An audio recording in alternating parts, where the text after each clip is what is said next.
तो गाइस कैसे हो आप लोग। तो 12 स्टार ऑरिजिन कंटेंट के नेक्स्ट इन नोवेल के चैप्टर नंबर 337 में आप सभी का स्वागत है। मैंने कल वाली एपिसोड ऑलरेडी अपलोड कर दी है, तो आप लोग पहले उसको देख लेना, क्योंकि उसी में लू फेंग ने चारों बचे हुए हार्ड बीचिंग वॉर्म क्लैन वाले बंदे को मारा होता है। तो इस एपिसोड में ज़्यादा कुछ नहीं है, बस डिस्कशन है और साथ में हमें डार्क होली रियलम के बारे में पता चलेगा और ये भी पता चलेगा कि आखिरकार इनविंसिबल बीइंग किसे कहा जाता है। तो चलो एपिसोड पे आते हैं। तो जैसा कि अभी तक हमने पिछले एपिसोड में देखा कि कैसे एंशिएंट वॉरशिप यूनान सिटी की तरफ बढ़ रही थी और फिलहाल में उसे आने के लिए आधे दिन का और टाइम लगने वाला था, जिसके साथ वो आधे दिन तक फ्लाई करते हैं और फाइनली दूर से उन्हें यूनान सिटी दिखने को आती है, जिसके साथ ओल्ड मैन यूनान सिटी को देखते हुए कहता है कि ये क्या ही सिटी है, ये तो कल्टीवेशंस करने के लिए एक नंबर है। उसकी परसेप्शन से वो सिटी के अंदर मल्टी कलर ब्रिलियंस लाइट को देख पा रहा था, जो कि असल में फॉर्मेशन से बनी हुई होती है। मोस्ट ऑफ द फॉर्मेशंस को वो अपनी आंखों से देख पा रहा होता, बस एक जो कि यार सच में काफी ज्यादा पावरफुल थी, वो केओटिक कलर फॉर्मेशन थी, जिसमें से एक ऑपरेसिव पावर निकल रही थी, जिसको देखकर वो बंदे मतलब विंग्ड वुमेन और रेड ब्लड यूथ उसको देखकर कहते हैं कि इसी काम तो ब्रदर लू फेंग अपने पूरे पूरे टाइड को ही बदल डाला। इसके फॉर्मेशंस को देखने से ही पता चल रहा कि ब्रदर लू फेंग कोई ऑर्डिनरी पर्सन नहीं है। विंग वुमेन काफी ज्यादा खूबसूरत दिखाई गई है, जो कि कैसी होगी ये तो हम लोग 10 साल बाद ही देख पाएंगे। मतलब इतने आगे हम लोग निकल चुके हैं, तो क्या पता कब इसकी एपिसोड बनकर आएगी। जिसके साथ ओल्ड मैन कहता कि चलो वापस वहां पे ही जाकर देखते हैं पास में ही, जिसके साथ तीनों अपने शिप को अपने पास रखते हैं और वो गेट से सिटी के अंदर एंटर करते हैं। सिटी गार्ड को कुछ पता भी नहीं चलता, यहाँ तक कि सिटी की फॉर्मेशंस भी ट्रिगर नहीं होती, क्योंकि सिटी गार्ड इतने पावरफुल थे ही नहीं कि इन जैसे बंदों को प्रिडिक्ट कर सके। इन सबकी पावर सेमी ह्यूमन लेवल तक थी, 2.5 सेमी ह्यूमन, जो कि यार ये सिटी के लॉर्ड्स कैसे कह सकते हैं। इसके साथ वहां पर वो आने लगते हैं। अब वो सब देखकर हैरान होते हैं कि यार एक्सपीरियंस वॉर को लेने के बाद भी यूनान सिटी इतनी जल्दी नॉर्मल आ चुका है। जिसके साथ वो तीनों आगे जाने लगते हैं और कहते हैं कि इन सब से देखकर लगता है कि यूनान सिटी इतना ज़्यादा डैमेज नहीं लिया है। लेकिन सडनली वहां पर रिफ्ट में से दो बंदे बाहर निकलते हैं, एक तो लॉर्ड यूंजियान होते हैं और दूसरे लू फेंग होता है। जिसके साथ लॉर्ड यूंजियान आकर कहता कि ब्रदर बॉक्जी तुम आ भी गए और मुझे बताया भी नहीं, अगर बताते तो हम दोनों यहाँ पर तुम्हें वेलकम करने के लिए तो जरूर आते। जिसके साथ ओल्ड मैन कहता है कि यंगजियान तुम्हें देखकर काफी ज्यादा खुशी हुई, क्योंकि ये दोनों बंदे एक बहुत ही पुराने दोस्त होते हैं।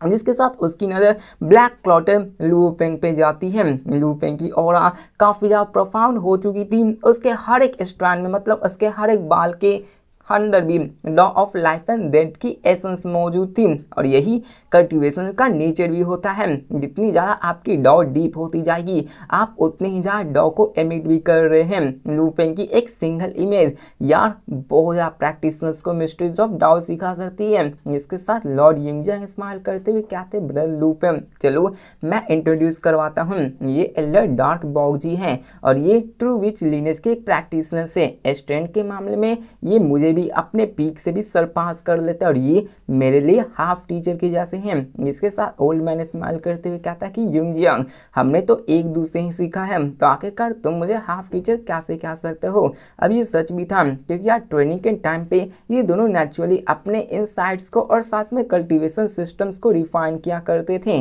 जिसके साथ लॉर्ड यंगजियांग कंटिन्यू करते हुए कहते कि ये गॉड एम्पर बाइन है। अब ये गॉड एम्पर बाइन कोई और नहीं वही विंग्ड वुमेन होती है, और वो लू फेंग की तरफ देखकर स्माइल करने लगती है, मतलब एक सिंपल सा स्माइल करती है। अगर यहाँ पे बताया जाता है कि अगर ये सीन डार्क होली वेलम में होता ना, मतलब वो विंग्ड वुमेन के स्माइल करने का, तो अभी तक पूरा का पूरा प्रैक्टिशनर शॉक हो जाते हैं, क्योंकि बताया जाता है कि गॉड एम्पर बाइन अपने कोल्ड डेमेनियर के लिए जाना जाता है, अपने सख्त अंदाज के लिए जानी जाती थी, और पूरे के पूरे डार्क होली वेलम के अंदर कुछ ही ऐसे प्रैक्टिशनर्स थे जो कि उसको स्माइल करवा सकते थे, और अभी लू फेंग को देखकर उसने स्माइल किया होता है। तो यार समझ लो वही वो वाली मीम वाली बात हो गई। जिसके साथ युंगजांग आगे कहते हैं कि ये रेड रॉब वाला बंदा गॉड एम्परर ची जिंग है। जिसके साथ ची जिंग के बारे में वो बताते हैं कि अगर क्लोज कॉम्बैट की बात आएगी तो ची जिंग एक अपने बियर हैंड से ultra limit low level human beings को मार डालेगा, मतलब उसको पीट पीट के अपने हाथों से ही मार डालेगा। इसको सुनकर रेड रॉब बंदा स्माइल करते हुए कहता है कि आपने तो बहुत कुछ कह दिया, मैं तो अकेले 4 ही अल्ट्रा लिमिट ह्यूमन बींग्स को तो मार भी नहीं सकता हूँ। जिसके साथ यहाँ पे बताया जाता है कि सच में वो तीनों लू फेंग को बहुत ही ऊपर की मान रहे थे, मतलब वो लू फेंग की बहुत ही अभी से ही इज्जत करने लगे थे। जिसके साथ लू फेंग पोलाइटली कहता कि प्लीज आप सबसे मिलकर काफी ज्यादा खुशी हुई और सबकी आप इतने लंबे रास्ते से आए हैं, तो चलो हम लोग एल्डर्स हॉल में चलते हैं। तो तीनों एग्री करते हैं। अब लू फेंग और लॉर्ड युंगजांग के गाइडेंस में वो बड़ी आसानी से एल्डर्स हॉल में पहुंच जाता है और में बताया जाता है कि ये यूनान सिटी के कोर एरिया में माना जाता है, बनाया हुआ है। और यहाँ पर किसी को एल्डर्स हॉल में लाना ये सबसे बड़ा पोस्ट होता है, सबसे हाईएस्ट रिगार्ड होता है किसी गेस्ट के लिए। कोई गेस्ट आया उसे यहाँ पर एल्डर्स हॉल में ले गया गया तो वो उनके लिए बहुत बड़ी बात होती है किसी सिटी के अंदर आने के लिए। जिसके साथ ओल्ड मैन वहाँ पे बैठता है, वहाँ पर कहता है कि मैंने सुना है ब्रदर लू फेंग ने उन सारे हार्ट बीचिंग वर्म को मार डाला है, और जबकि हम लोग मिशन के लिए यहाँ पे आए हैं तो हम लोग सबसे पहले कॉप्स को देखकर कंफर्म करना चाहते हैं। तो लू फेंग हामी भरता है अपने फ्लिक ऑफ हैंड से सारे हार्ट बीचिंग वर्म क्लन के बॉडीज को निकालकर वहां दिखाने लगता है। इसके साथ ओल्ड मैन, विंग्ड वुमेन और रेड रॉ वाला बंदा उसे केयरफुली एग्जामिन करने लगता है और वो पूरी तरह से देखते कि कैसे बॉडी तो थी लेकिन उसकी लाइफ कोड पूरी तरह से टूटकर बिखर चुकी थी। उसी के साथ वो स्माइल भी करते और कहते कि ठीक है हम लोगों ने कंफर्म कर लिया कि मिशन पूरा हो चुका है। जिसके साथ ओल्ड मैन उससे कहता है ब्रदर लू फेंग अब तुम इसको रख सकते हो, और वो कहता है कि हमने तो आराम से आधी मेरिट पॉइंट्स को कमा लिया है। जिसके साथ वहां पे वो और भी बताने लगता है और रेड रॉब भी कहने लगता है कि जितने भी बताया जाए कि हार्ट बीचिंग क्लोन जितने कनिंग होते हैं तो हम लोगों के आने से यार वो पूरे को तो तबाह कर दिए होते हैं, लेकिन वो भाग भी चुके होते हैं। वो पूरे के पूरे 9 रिवर होली रियल के डीपर डेंजरस एरियाज के अंदर चले जाते हैं, जिसकी वजह से हम उनका हंट डाउन नहीं कर पाते। अगर यहाँ पे आपने मतलब लू फेंग ने नहीं उन सबको मारा होता, मान लो लू फेंग ने कैसे भी करके डिफेंड कर लिया, वो सब भाग गए होते हैं, तो इन सबको फिर भी मारना होता। मतलब अगर नहीं मारते तो इनको उतनी मेरिट पॉइंट्स मिलती नहीं। इसके साथ वो लू फेंग का शुक्रिया अदा कहते हैं कि अच्छा हुआ तुमने जाकर उसको मार डाला, वरना ये काफी लंबा तक चलने वाला था। इसके साथ ओल्ड मैन कहता है ब्रदर लू फेंग तुमने इस युद्ध से काफी सारे लो लेवल ह्यूमन कॉर्प्सेस की हार्वेस्ट की है और 9 होली रियलम में कोई भी इतने जगह को अफोर्ड कर ही नहीं सकता बाई करने के लिए।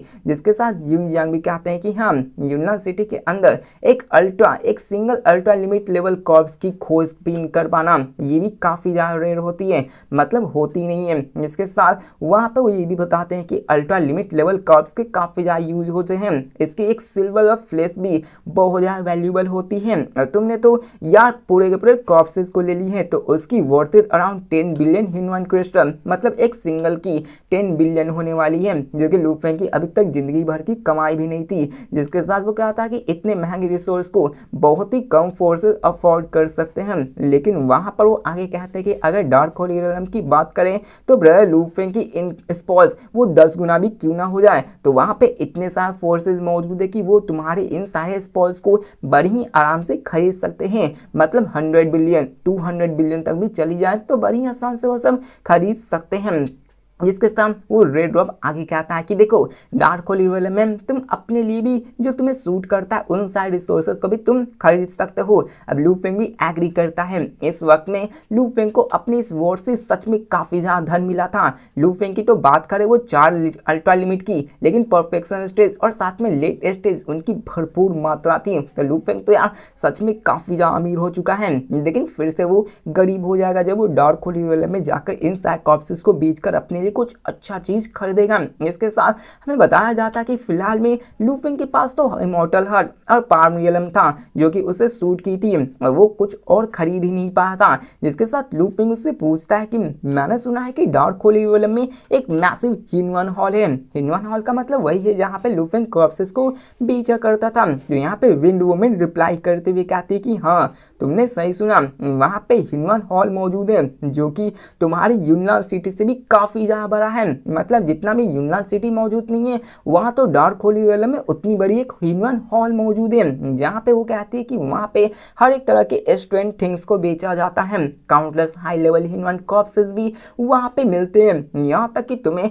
वर्ल्ड क्लास ह्यूमन कॉर्प्सेस भी मिलने वाले हैं। यहाँ तक कि तुम्हें हाई लेवल ह्यूमन बीइंग्स भी मिलेंगे जो कि कैद करके रखे गए हैं। जैसे कि मैंने बताया कि हाई लेवल ह्यूमन बीइंग्स काफी ज्यादा खतरनाक होते हैं। उन्हें खुला छोड़ दिया गया ना तो लूफेंग खत्म, लूफेंग कुछ नहीं कर सकता, वो इतने ज्यादा पावरफुल होते हैं। ये सब भी इतनी जल्दी कुछ नहीं कर सकते जब तक कि कोई बहुत ही पावरफुल बंदा आकर उस पर अटैक न कर दे। ये सेम टू सेम वैसे ही है। मतलब अभी तो आपने नैनो मशीन्स को देखी नहीं होंगी तो अभी उतना नहीं पता चलेगा। तो यार यहाँ पे उतनी ही पावरफुल होती है। इसके साथ वो कहते हैं कि वहां पर कैद होने के बाद भी प्रैक्टिशनर्स को उन सबको ऑब्जर्व करने दिया जाता है, लेकिन बहुत ही क्लोज डिस्टेंस में, लेकिन सिर्फ उन्हीं को जिनके पास इनफ मिलिट्री पॉइंट्स होती है। लेकिन अगर आपके पास इनफ मिलिट्री पॉइंट्स भी हुई तो आप पूरे के पूरे सील्ड को ही, पूरे के पूरे हाई लेवल ह्यूमन बीइंग्स को ही एक्सचेंज कर सकते हो और उसको स्टडी कर सकते हो प्राइवेटली। जिसके साथ ओल्ड मैन इसके साथ भी कहता है कि अगर उसको एक्सचेंज किया तो वो पूरी तरह से सील होना चाहिए, मतलब थोड़ा सा भी टूटा हुआ नहीं होना चाहिए, वरना वो प्रैक्टिशनर्स को कद्दू की तरह काट डालेंगे। इसके साथ विंग्ड वुमेन कहती है कि मैं भी हमेशा से एक ह्यूमन लाइफ फॉर्म्स जो कि कैद है उसको बाई करना चाहती थी, लेकिन अनफॉर्चुनेटली ये कुछ ज़्यादा ही एक्सपेंसिव होता है, मैं इसको खरीद ही नहीं सकती। जिसके साथ मैं ये कह सकता हूँ कि लड़की है तो लूफेंग से गिफ्ट मांग रही हूँ कि तुम मुझे खरीद कर दे दो ना बाबू, लेकिन क्या ही करे, लूफेंग नहीं खरीदने वाला। जिसके साथ वहाँ पे वो और कहने लगते हैं कि ह्यूमन हॉल उसमें काउंटलेस कंप्लीट ब्लड लाइन्स मौजूद है, ultra limit level blood lines, तो वहाँ पे कुछ नहीं है। मतलब यहाँ पे स्पेशल मान रहे हो ना, वहाँ पे कुछ नहीं है, कद्दू के भाव में तुम्हें बेचने वाले हैं। जिसके साथ वहाँ पर तुम्हें high level human blood lines में मिलने वाले हैं, यहाँ तक कि world class human blood line भी तुमको मिलने वाले, हाई लेवल से ऊपर होते हैं वर्ल्ड क्लास। जिसके साथ ये भी बताया जाता है कि डार्क होली लेवल में सिर्फ 11 ही ऐसे प्रैक्टिशनर्स थे जिसने कि world class human blood line को एक्सचेंज किया था। और साथ में वो ये भी कहती है कि अगर तुम डार्क होली लेवल में गए तो तुम्हें countless blood line, various sect treasures, legacies, cultivations, opportunities, हर एक चीज़ मिल सकती है। सिर्फ हमें मिलिट्री मेड पॉइंट्स की ज़रूरत है और इसी से सिर्फ हम ह्यूमन हॉलकी में एक्सचेंज कर सकते हैं। ह्यूमन क्रिस्टल से तुम बहुत ही छोटे ही चीज़ों को खरीद सकते हैं। इसको जानकर लूफेंग भी आप पूरी तरह से हिल जाता है, क्योंकि लूफेंग को यहाँ पे काफ़ी सारी चीज़ें पता चली थी कि कैसे वहाँ पे पैसे काम ही नहीं करते। मॉन्स्टर्स को हंट करने के बाद जो मिलिट्री पॉइंट्स मिलती हैं उसी से आप कुछ कर सकते हैं। इसके साथ वो आगे उसे और बताने लगती है कि देखो वहाँ पे तुम्हें बहुत सारे ब्लड लाइन्स मिल जाएंगे रिसर्च करने के लिए और तुम डार्क होली रियलम में ही ऐसा कर सकते हो। ओल्ड मैन कहता है ब्रदर लूफेंग, तुम्हारी स्ट्रेंथ के हिसाब से तुम्हें डार्क होली रियलम में जाना चाहिए, क्योंकि 9 रिवर होली रियलम तुम्हारे लिए कोई भी चैलेंज पोजेस करता नहीं है। इसके साथ वो उससे कहता है कि डार्क होली रियलम में एक बात याद रखना कि वो इस जगह से काफ़ी ज़्यादा डेंजरस है, लेकिन रिसोर्सेज में भी उतना ही ज़्यादा रिच है। तुम वहाँ पर जाए भी नहीं, इतने ज़्यादा पावरफुल बन चुके हो। अगर तुम वहाँ पे एक बार गए तो तुम वहाँ पे पाइनिकल जरूर बन सकते हो या फिर इनविंसिबल रियलम था। जिसके साथ लूफेंग उससे पूछता कि क्या इनविंसिबल रियलम, और वो बोलता है कि यार मैंने भी डार्क होली रियलम में इनविंसिबल रियलम के बारे में सुन रखा है और ये काफ़ी ज़्यादा रेयर होती है। अब यहाँ पे इनविंसिबल रियलम वो असल में अपने युंग से ही बहुत पहले सुन चुका होता है जब वो उससे मिलने के लिए गया होता है। इसके साथ वो उससे पूछता है कि क्या यहाँ पे वो इतने ज़्यादा रेयर होते हैं, तो रेड ड्रॉप बंदा कहता है कि हाँ वो सच में काफ़ी ज़्यादा रेयर होते हैं। जब तक कि एक बंदा इनविंसिबल रियलम तक चला जाए तो सीनियर युवान जैसे बंदे उन्हें गाइड किया करते हैं। इसके साथ वो ये भी कहते हैं कि जिन्होंने भी इस गाइडेंस को लिया है वो यूजुअली ब्रेक करते हैं कैजुअल को, वो कर ही देते हैं। जिसके साथ विंड वुमेन उससे बताने लगती है, जिसको सुनकर लूफेंग की सांसें भी थम जाती है, क्योंकि हर एक प्रैक्टिशनर्स का सपना होता है कैजुअल में ब्रेक थ्रू करके बाहर निकल के ओवरलॉर्ड बनने का। जिसके साथ लूफिंग को भी ये कमाना होता है। अब देखो एक को अगर वो सैकल्स को ब्रेक नहीं कर पाया, वो केजुअल से बाहर नहीं निकल पाया, तो वो केज के ही अंदर न कैद हो जाएगा, तो उसे मेरिड worlds, origin world, internal worlds के अंदर ही घूमना पड़ जाएगा। इससे वो बाहर जा ही नहीं सकता। और सच में इससे बाहर की दुनिया बहुत बहुत बहुत ज़्यादा बड़ी है, जो कि अभी तो हमें बताया नहीं गया है। हमें तो ये भी नहीं पता है कि यार केज वर्ल्ड कितना बड़ा है, मतलब एक एस्टिमेट रफ नहीं है। एक ऑरिजिन यूनिवर्स यार ट्रिलियंस ऑफ किलोमीटर से भी बहुत बहुत ज़्यादा बड़ा होता है। तो यार अपनी और कॉन्टिनेंट को देख लो, और केज वर्ल्ड की तो बात ही छोड़ो, वो तो यार इन्फिनाइट में ले जाओ। जिसके साथ वो कहता है कि बस एक बार तुम्हें ब्रेक करना है और ट्रांसेंडेंट बीइंग बनना है, तभी तुम आगे बढ़ सकते हो। इसके साथ लूफी यहाँ पे एक सवाल पूछता है कि आखिरकार ये सो कॉल्ड इनविंसिबल रियलम होता क्या है, मतलब कि बंदा इनविंसिबल बन कैसे सकता है। इसके साथ तीनों elders, Elder boxy, wind women, red rough youth, यहाँ तक कि लॉर्ड युंगजियांग भी हेसिटेट करने लगते हैं इस सवाल को जानकर, क्योंकि लूफी ने ऐसा ही पूछा था कि आखिरकार इनविंसिबल बनना कहते किसे हैं। जिसके साथ ओल्ड मैन फाइनली कहता है कि देखो, तुम्हें 2 सेमी ह्यूमन लेवल डॉस को मास्टर करना होगा, लेकिन अगर तुमने इसको मास्टर कर दिया तो ये डार्क होली रियलम की पीक लेवल में से मानी जाती है, लेकिन अगर तुम्हारी स्ट्रेंथ इस मेजर रियलम से भी ऊपर चली जाती है तो तुम इनविंसिबल माने जाते हो। मतलब देखो 2 सेमी ह्यूमन लेवल डॉ में से यार देखो कोई पावरफुल नहीं, इससे ज़्यादा ऊपर है ही नहीं, लेकिन अगर आपकी पावर्स इसको भी सरपास कर देती है, इससे भी ऊपर जाने के हैं, जो कि अभी हम लोग जानने वाले हैं कि आखिरकार कैसे जा सकते हैं। तो वो कहते हैं कि अगर तुम इस 2 सेमी ह्यूमन लेवल डॉस को भी ऊपर पास कर देते हो, स्ट्रेंथ के मामले में सरपास कर देते हो, तो तुम इनविंसिबल माने जाते हो। यहाँ तक कि कुछ इनक्रेडिबल टैलेंटेड प्रैक्टिशनर जिन्होंने कि 2 सेमी ह्यूमन लेवल डॉस को मास्टर कर लिया था, वो भी अभी ट्रू ट्रांसफॉर्मेशंस को स्ट्रगल कर रहे हैं पाने में, इसके कारण वो इनविंसिबल बन ही नहीं पाते। जिसके साथ वो कहते हैं कि देखो कुछ तो ऐसे बंदे थे जो कि यार स्ट्रगल कर रहे थे, इसकी वजह से वो दूसरी दुनियाओं के world class human blood lines को भी खोजना शुरू किए थे, ताकि वो उसको भी खंखार के उसकी ब्लड लाइन को स्टडी करके अपने आप को पावरफुल बना सके। लेकिन इन सब के बावजूद भी ये अनसर्टेन है कि वो इनविंसिबल बीइंग तक जा सके, वो इनविंसिबल रियलम तक जा नहीं पाते। जिसके साथ लॉर्ड युंगजियांग भी लू फेंग से कहते हैं कि देखो ऐसा ही है, लू फेंग डार्क होली रियलम में सिर्फ 2 ही ऐसे प्रैक्टिशनर्स हैं जिसने कि world class human blood line को एक्सचेंज किया और ट्रू पावर को पाने में कामयाबी पाई। एक तो गॉड एम्परर जैक था जिसकी पावर्स हमसे थोड़ी ही सरपास करती है, और एक दूसरा था माओ डाओ, और ऐसा कहा जाता है कि उसकी ब्लड लाइन काफ़ी ज़्यादा डीपर हो चुकी थी और वो सीनियर के द्वारा ली जा चुके थे, और उसने ऑलरेडी मतलब ऐसा माना जाता है कि उसने केज वर्ल्ड से ब्रेक थ्रू करके बाहर निकल चुका है। जिसके साथ ओल्ड मैन उसे बताता कि देखो इनविंसिबिलिटी के पाथ पे चलने के 3 रास्ते होते हैं। पहला तो तुम्हारे सोल और विल पावर्स को ट्रांसेंड करा दो कि वो केज वर्ल्ड से ही बाहर चला जाए।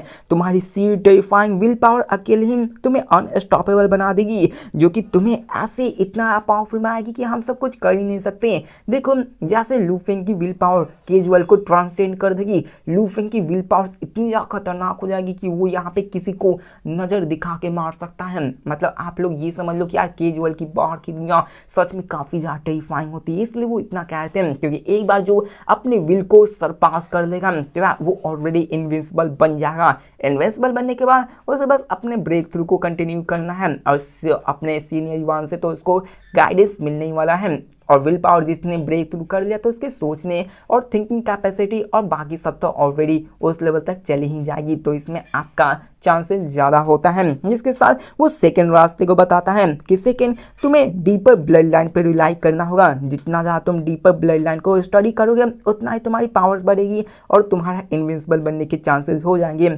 थर्ड जो होते हैं 2 सेमी ह्यूमन लेवल डॉल्स को एक साथ मर्ज करना, मतलब लू फेंग कैसे 2 लेट स्टेज, अभी तो लेट नहीं था, मिड में ही 2 मिड स्टेज में मर्ज किया था ह्यूमन लाइफ फॉर्म्स को नहीं बल्कि डॉल्स को मर्ज किया था। अभी वो ब्रेक थ्रू किया रिसेंटली, तो वो आगे चल के अपने लेट स्टेज में भी जाके उसको मर्ज करने की कोशिश करेगा। तो यहाँ पे तीसरा रास्ता ये होता है, सबसे हार्ड यही होता है कि सेमी ह्यूमन लेवल्स को जो 2 सेमी ह्यूमन लेवल डॉल्स होते हैं उसको मर्ज करना, उससे जो टेरिफाइंग पावर्स निकलती है उससे आप एक फंडामेंटल ट्रांसफॉर्मेशंस में जा सकते हैं। इसके अलावा भी और रास्ते होते हैं, लेकिन जितने ज़्यादा आप नीचे चलते जाओगे उतना ही ज़्यादा हार्ड पार्ट होता जाएगा इनविंसिबल बनने के लिए। इसके साथ रेड ड्रॉप कहता है कि हिस्ट्री में डार्क होली रियलम की बात करें तो जितने भी बंदे इनविंसिबल रियलम में गए थे ऑलमोस्ट उन्होंने से बहुत सारे बंदे सोल और विल पावर्स को ही ब्रेक थ्रू करवाए थे। यहाँ पर कुछ ही ऐसे केस थे जिन्होंने अपने ब्लड लाइन पावर से इस लेवल तक पावर अचीव की थी। बात करें तीसरे रास्ते की तो यहाँ पे कोई भी नहीं, मतलब कोई भी आज तक बंदा पैदा ही नहीं हुआ जिसने कि इस तरीके से अपने आप को ब्रेक थ्रू किया। मतलब आप अंदाजा लगा लिए होंगे, लू फेंग जो हमेशा से अपने दोनों डॉज को मिलाया करता था, तो लू फेंग इसी तीसरे रास्ते को चूज करने वाला है। हम और आप अच्छे से जानते हैं, आई होप राइटर भी ऐसा ही करेगा। मतलब लू फेंग अपने दोनों डॉज को मिला के या इनविंसिबल बीइंग बन जाएगा। ऑलरेडी जाते ही इनविंसिबल बनेगा, लेकिन डॉज को मिलाकर वो अपने आप को पावरफुल बनाने की कोशिश करेगा। इसके साथ विंग वुमन इससे कहती है कि यहाँ पर तो नहीं है, लेकिन दूसरे वर्ल्ड ग्रुप्स के अंदर ऐसे हो सकते हैं। अब देखो, ये नहीं है कि सिर्फ यहाँ पर ही 9 रिवर होली रियल्म्स और डार्क रियल्म्स मौजूद हैं, इसके अलावा भी बहुत सारी दुनिया हैं जहाँ पे ये सारे बंदे मौजूद हैं और वहाँ पर भी प्रैक्टिशनर्स मौजूद है, वो सभी कैजुअल को ट्रांससेंड करते हैं। ये तो हमारे लू फेंग का जो कि मेन प्रोटैगनिस्ट है, तो उसके आसपास की दुनियाएं दिखाई जा रही है, जिसके साथ वो कहती है कि अगर अदर मेथड्स की बात करें तो क्लियरली रिकॉर्ड किए गए हैं, लेकिन वो कुछ नहीं कर सकते हैं। जिसके साथ वो उसे कहते हैं कि तुम्हारी एक खासियत है कि जितनी ज़्यादा तुम्हारी डॉ डीपर होगी, उतनी ज़्यादा तुम्हारी पोटेंशियल बढ़ती जाएगी। और थर्ड पार्ट को चूज करना मतलब कि तुम अपने फाउंडेशन को सॉलिड बनाओगे, और यहाँ पर लू फेंग ऐसा ही करने वाला है। इसके साथ लू फेंग उनसे काफ़ी ज़्यादा खुश होता है और कहता है कि आप सभी की गाइडेंस के लिए काफ़ी ज़्यादा शुक्रिया था। और लू फेंग को सच में इन सब से काफ़ी ज़्यादा नॉलेज मिली होती है, क्योंकि ये चारों बंदे पीक लेवल प्रैक्टिशनर्स से डार्क होली वाले में, और सबको काफ़ी ज़्यादा नॉलेज थी। और उन्होंने लू फेंग को एक अपने फ्यूचर पाथ का एक क्लियर रास्ता दे दिया था कि तुम ऐसे ऐसे कर सकते हो। लू फेंग की life and death already late stage emperor में जा चुकी है, और इसकी कॉम्बैट पावर ऑलरेडी किसी 2 सेमी ह्यूमन लेवल डॉज की जितनी आ चुकी थी। मतलब देखो, यहाँ पे ये बताया गया कि आप इनविजिबल बन सकते हो अपने सेमी ह्यूमन लेवल डॉग को मिला करके, लेकिन लू फेंग की पावर्स अभी इतनी है कि वो लेट स्टेज में लाके 2 सेमी ह्यूमन लेवल डॉग्स को टक्कर दे सकता है, उनको भी हराने की पावर्स रखता है। मतलब लू फेंग जब 2 सेमी ह्यूमन लेवल तक चला जाएगा, तो मैं ऑलरेडी कह सकता हूँ कि लू फेंग उस वक्त तक इतनी पावर को होल्ड कर लेगा कि वो इनविंसिबल कहलाने लग जाएगा। उसके नेक्स्ट स्टेज जाएगा तो यार पता नहीं लू फेंग की पावर्स कितनी ज़्यादा होगी। और आई होप ऐसा लग रहा है कि लू फेंग बहुत ही जल्द कैजुअल से ट्रांसेंड करने वाला है। जिसके साथ वो कहता कि हो सकता है कि ऐसा करने वाला हूँ। जिसके साथ ओल्ड मैन कहता कि ब्रदर लू फेंग, हमारी मिशंस कंप्लीट हो चुकी हैं, हम लोग यूनियन सिटी में कुछ दिन रेस्ट करने वाले, जिसके बाद हम लोग वापस जाएंगे। क्या तुम हमारे साथ ही वापस चलना चाहोगे? हम लोग रास्ते में तुम्हें कई सारे प्रैक्टिशनर से भी मिलवा सकते हैं। लेकिन लू फेंग कहता कि नहीं, इसकी ज़रूरत नहीं है, मैंने अभी ही फिलहाल में ब्रेक थ्रू किया है, तो मुझे सेक्लूजन में जाना होगा ताकि मैं अपनी पावर्स को स्टेबलाइज कर सकूं, ताकि हो डार्क होली में जाऊं तो मुझे कोई प्रॉब्लम ना हो। अब लू फेंग ने ऑलरेडी अपने उस दवाई को खाई थी जो कि असल में 100 कैलेमिटीज हॉट एसेंस थी, वो भी एक दिन से पहले, और इसकी असर अभी तक थी। तो इसलिए वो अपने उसके फुल इफेक्ट्स को यूज करना चाहता था और अपने फुल स्ट्रेंथ को स्टेबल करना चाहता था, ताकि वो जब भी डार्क होली में जाए वहां पे कोई उसे चैलेंज करे तो वहीं पे उसको पलट के मारना शुरू कर दे। और इसलिए लू फेंग यहाँ पे करने लगता है। तो इसी के साथ हमारा ये एपिसोड खत्म होता है। तो मिलते हैं नेक्स्ट वीडियो में और देखते हैं कि आगे क्या होने वाला है। और आखिरकार लू फेंग डार्क होली में जाएगा तो कैसे टहल के मचाने वाले हैं, क्योंकि नेक्स्ट एपिसोड, आने वाले एपिसोड काफी ज्यादा भयंकर होंगे। तो मिलते हैं नेक्स्ट वीडियो में, तब तक के लिए बाय।